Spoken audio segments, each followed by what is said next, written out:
Welcome to Headstones and Microphones, where we use AI to step into the past through a researched, first-person simulation of history's most interesting people. I am your host, Calvin. While we've added some creative storytelling, our goal is to inspire your own study of these fascinating lives. Now, let's meet our guest. I am absolutely delighted to be joined by the legendary showman himself, P.T. Barnum. Welcome, P.T. Thank you, Calvin. For those who may somehow not know who you are you?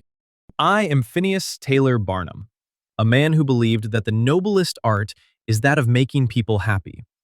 I spent my life bringing wonder to the world through museums, curiosities, and, of course, the greatest show on earth. When and where were you born?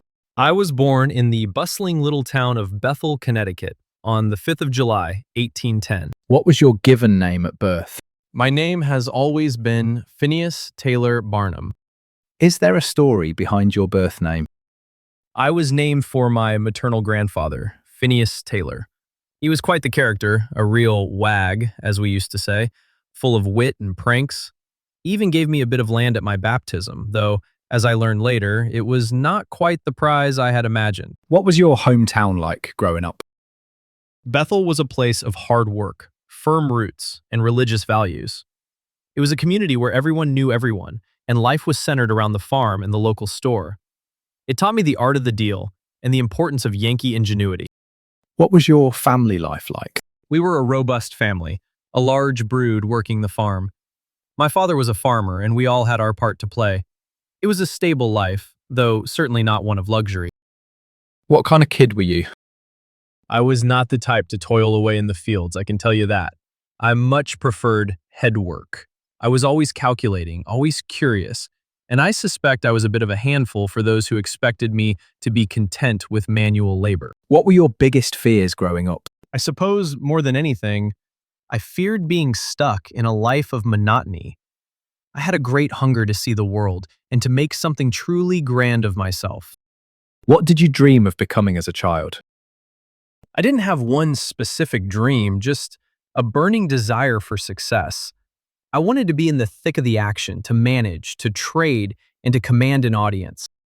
What were some of your favorite activities in school? My time in school was brief, ending when I was about 8 to help in the store. But I loved the challenge of numbers and the art of persuasion I picked up while trading. What was your first job? Aside from helping on the farm, I found my true start clerking in the local country store.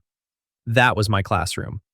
I learned how to deal with people, how to barter, and how to spot a good trade. Was there a moment where you realized you were different from everyone else? It was when I realized that while others saw a farm or a store as a place to grind out a living, I saw them as opportunities. I could see the possibilities in a situation that others thought were settled. What's a decision that changed everything for you, but felt small at the time? Moving to Grassy Plain to work in a store. It was there, while the owners were away, that I used some unsellable goods to organize a lottery. It was a small, experimental idea, but it showed me the power of excitement and promotion. What was your biggest break? My purchase of Joyce Heth. It was a gamble of my life savings and borrowed money, but she was a sensation. It showed me that if you have a story, true or otherwise, people will flock to see it. What were your biggest struggles before success? Oh, the struggle to find the right path. I tried newspapers, lotteries, and grocery stores. I faced bankruptcy when my father died and left us with debt. It was a constant climb, with plenty of stumbles along the way. Did you ever consider quitting? There were moments of doubt, certainly, especially when the money ran out or the museums burned. But quitting? No. I always believed that a setback was just a lesson in disguise, a chance to rebuild bigger and better. Were there any specific daily habits or routines that you feel are essential to your success? Discipline, my friend. I was meticulous. I would plan my day with care, down to what I would eat and when I would walk in the garden. I believed in true economy, making sure the income always exceeded the outgo, and focusing my undivided attention on one object until I succeeded. What job would you have had if fame never happened? I would have been a merchant or a trader. Of that I am certain. I have a spirit that thrives on commerce and negotiation. What was your life like before fame? It was a search. I was ambitious, restless, and constantly looking for the right vessel for my energy. I was learning the trade, learning the public, and waiting for the right moment to strike. How did relationships change after success? Success attracts a crowd, to be sure. I had many friends, and I learned to appreciate those who were with me through the thick and the thin, like my dear wife, Charity. Did fame bring happiness? Fame brought excitement, and it brought the ability to make others happy, which was my greatest joy. But happiness is a personal thing, and it often comes from one's own sense of purpose, regardless of the applause. What was the downside of becoming famous? You live in a fishbowl. Every move, every mistake, every venture is scrutinized. And of course, the constant pressure to top your last achievement can be a heavy burden. What misconceptions did people have about you? People often mistook my showmanship for malice. I was a promoter, yes, and I knew how to draw a crowd, but my ultimate goal was to provide an experience that people would remember fondly. What was your darkest moment? Losing my fortune in the Jerome Clock Company investment. I had over-leveraged myself, and to see everything I had worked for vanish was devastating. I even contemplated dark thoughts, but I found my faith and realized there was more to life than gold. What past regrets did you carry that you spoke about? I regretted the times I was careless with my investments. I learned that you must exercise caution in laying your plans, even if you are bold in carrying them out. What's something people misunderstood about your life? People often thought I was just in it for the money. They missed the fact that I truly cared about the city of Bridgeport and the institutions I helped build, like the hospital. Tell me about a time when everything went wrong, and how did you handle it? When my American Museum burned to the ground, it was a heart-wrenching loss of history and effort. I didn't dwell on it. I focused immediately on how to rebuild.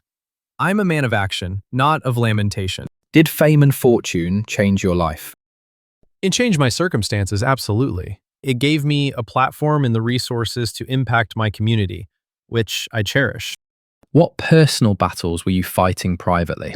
I fought the battles everyone fights: the need to balance family, personal ambition, and the weight of maintaining a reputation. Who had the biggest influence on your life? My grandfather for his wit, and my wife Charity for her unwavering support and grace. What was life like in your final years? I was proud of what I had built. I enjoyed my time as a legislator and mayor, and I loved seeing the circus continue to bring joy to people. I was at peace with my life's work. What were you working on in your career before you passed away? I was still very much involved in the circus, ensuring that it remained a grand spectacle. I was also focused on philanthropy, ensuring that my estate would continue to help others, particularly through the Children's Aid Society. When and where and how did you pass away, and how old were you? I passed away in Bridgeport, Connecticut on April 7th, 1891, at the age of 80, after a period of declining health following a stroke. What's a random fact about you most people have never heard? People might not know that I was a strong proponent of the abolition of slavery later in my life. I used my platform to speak out for human dignity. What's the craziest rumor ever told about you? Oh, there were so many. The press was always inventing stories about my latest acquisition or my personal life. I usually just let them talk. As I used to say, there is no such thing as bad publicity. What was your most unique habit? I was a creature of habit, as I mentioned. That daily list of mine, it was my map for the day. I didn't believe in leaving anything to chance. What was your favorite food? I was quite simple, really. A good meal and a comfortable home were all I need. Did you have a favorite restaurant? I preferred the hospitality of my own home in Fairfield, Iranistan. There was no dining experience quite like being surrounded by family. What was your favorite book? I was a great reader of my own autobiography. I found it fascinating to see how the story changed and grew, much like the man himself. Did you have any known rivalries? In the world of show business, competition is fierce.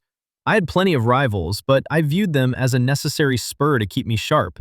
Tell us a story nobody talks about. I once arranged a baby show at my museum.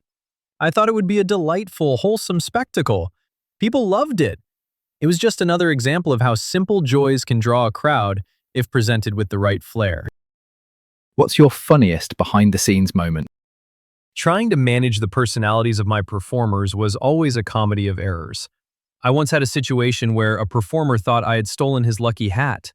We searched the entire museum for 2 days, only to find it sitting on top of his own head. Did you ever prank someone? I was a showman, Calvin. I couldn't help but enjoy a good, harmless prank now and then. It kept everyone on their toes. What was the most outlandish purchase you made? Building my home? Iranistan. Modeled after the Royal Pavilion in England, it was a wild, fantastical structure. Some thought it was too much, but I thought it was just right for a showman. What advice would you give people chasing success? Work at it early and late. Never leave a stone unturned. And most importantly, learn to love the drudgery. If you can find joy in the hard work, success is only a matter of time. PT, thank you so much for stopping by. Do you have any closing remarks for our listeners before you go? It has been a marvelous conversation, Calvin. To the listeners, remember that life is a grand show. Don't be afraid to put yourself out there, to innovate, and to find the joy in whatever you do. Thank you for the opportunity to share my story once more. It was truly a delight. And that's a wrap for today. A big thank you to PT Barnum for joining us and sharing his incredible journey. We've heard about the trials, the triumphs, and the relentless spirit of a true American icon. And that wraps up another conversation from Beyond the Grave. Thanks for joining us on the Headstones and Microphones podcast. Remember, legends may die, but their stories never do. Please help spread the word by sharing and following the pod.